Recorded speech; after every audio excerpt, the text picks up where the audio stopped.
At some point, you have to hit the record button, and that is happening right now. This is officially episode number one. I feel like there should be like, and the angels sang, or something crazy needs to go off. I mean, this has been a feat in itself.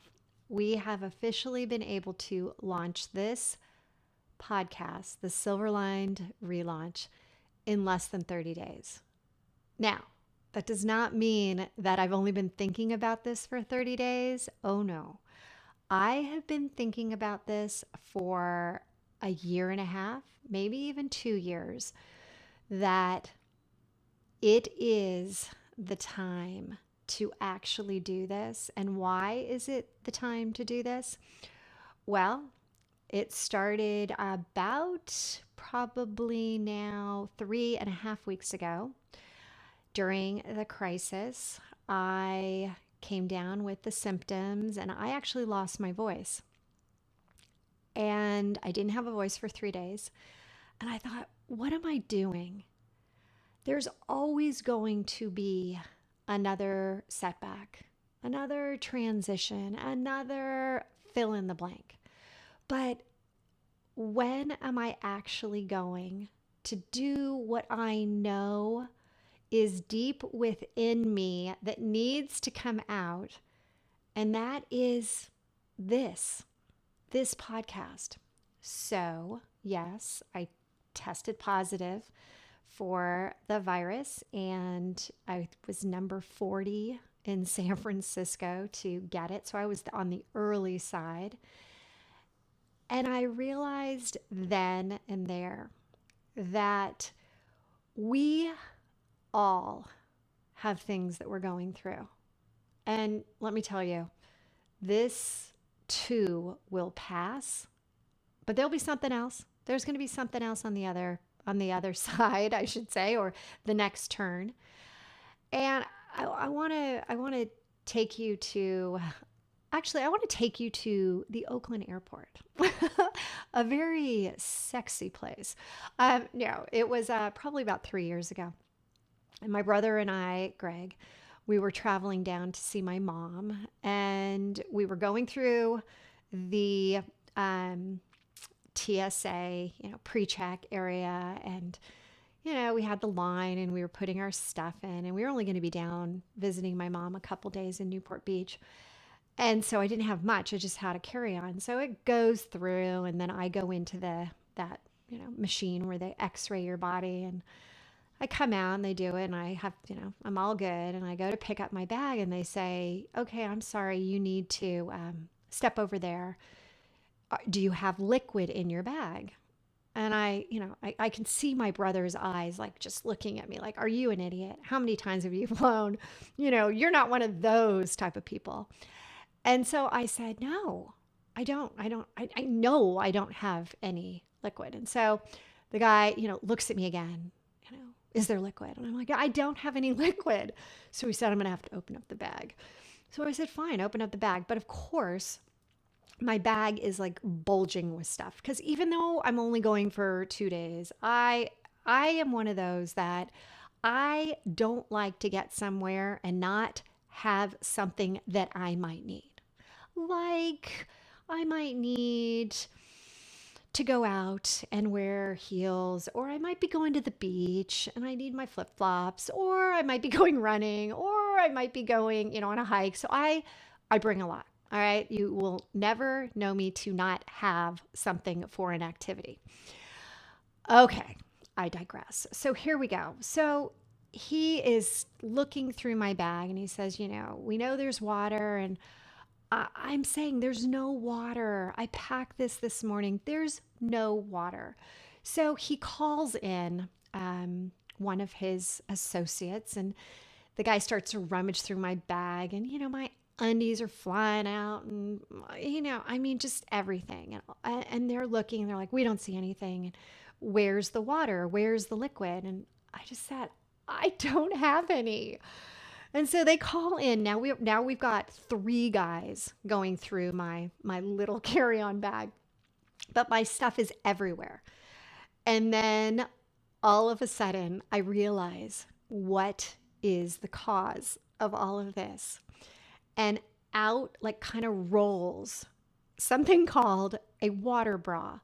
And this used to be super, super popular, I guess. Maybe not, because I don't even think they make them anymore. But it was like before the bombshell bra. It was, kind of this bra that had all this water in it. Well, I love that bra. It is the bomb. It's so great.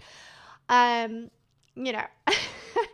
So anyway, I look at this guy and I say, it's the water bra. And he looks at me and he says, well, can you tell me how much water is in each side?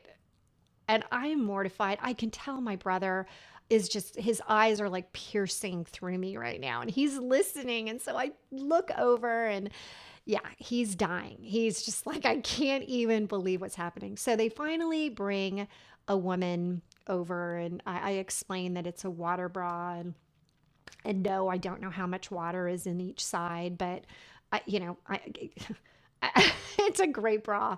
So they finally, thank God, says, let her go. So I go on my merry way. And of course, my brother is just like beside himself. He's just like, I can't even believe that you have that for one, and that we just had this happen. And so I literally, the emoji where the hand is going up on the forehead.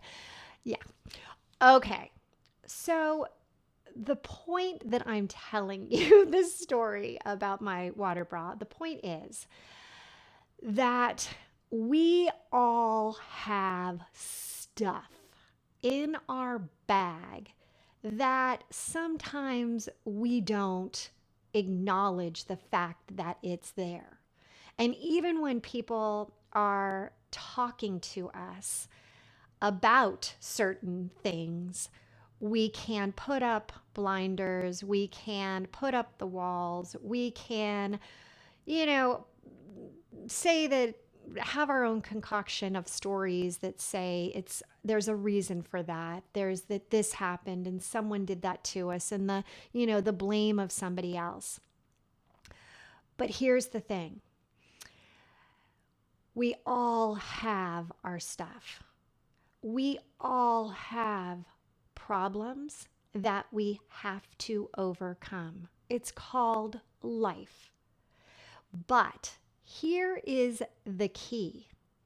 The key is when you know that you're going through, needing to go through, and you become aware that there is something going on, some setback, some transition in that you need to reset. You need to go forward. You need to have momentum to move through it. Sometimes just accepting, being aware, taking one small step can help you go from being stuck, from feeling overwhelmed, from feeling underwhelmed, and it can get you to being able to see a path that's in front of you. So the point of all of what I want to help with along this journey that we're all going through, and I thank you for allowing me to be a part of your journey, is how can we take small steps? How can we have processes that can actually help us get through these major relaunches, these mega relaunches, mini relaunches, and do it with a little grit, with a little grace, and with a little gratitude? Because there's one thing that I know for sure, and that is when you can handle all of life's setbacks, and you can do it with the attitude that there is something that will come out of this that will be better in the long run. And that, as my mom used to say, it is what it is. So now what? And that's where I've created something called the relaunch effect. It's 7 steps. And I have found that through all of my adventures out there, through all of my setbacks, and by the way, I have had divorce, I've had melanoma, I've had a parent that I had to take care of, I've had a parent who died in my arms after having 14 months of cancer. I've had kids that have gone off to college. I'm an empty nester. I've had kids come back and be back with me because life happens, crises happen. I have gone and put a house that I've had for 25 years on the market, and the things that have come with that. And the best has happened too. I've had incredible relationships. I've gotten remarried to just an incredible guy you're going to hear a lot about. And I did. I got the virus. I got that, the virus really early when people had no idea. And the crazy part about it, a majority of those, except for getting married, my first divorce, and I think it was, what was the other one? Oh, I can't remember. They all happened in a 7-month period. All of them. All of them. And so I had to lean in. I had to go deep and say, what have I learned from all of these setbacks, all these transitions, all of these relaunches? What have I learned across all of them? What have I learned from all of the people that I've been working with, that I've been coaching as an executive coach for over 20 years, as a transition coach, as a love strategist, all combined? I've been an entrepreneur. I've launched companies. I've raised millions and millions of dollars. I've been in the corporate world. I've had the successes. I've had the failures. I've had companies that I believed in so badly have people come into them and literally take the company away. One ended up in jail, federal prison. Trust me, I have had to go deep. And what I know by interviewing people that have also had heart-wrenching relaunches, I have learned that there is something consistent about everybody out there that can get through tough situations. And that's why the relaunch effect, those 7 steps, has become so invaluable to me. So by going out and by sharing stories weekly, I hope to bring you a little bit of step-by-steps that you can take. That by learning this relaunch effect, that you, like these other people that have gone through so much and have prevailed, that you too can jump on this bandwagon, that can become one of this collective movement, that there'll be inspiring stories, that maybe you can take just that one little pearl from the stories. Maybe you can realize that growth comes from adversity, and resilience is something that you don't learn it. You well, that's not true. You don't learn it by being taught it. You learn it by embracing it, by knowing it, by going through your own times. Those times that sometimes just feel like, I know they felt like I couldn't move. I couldn't even put one foot in front. I couldn't speak. I couldn't get out of bed. There were times. And the only reason I am sitting here talking to you is that I know you too.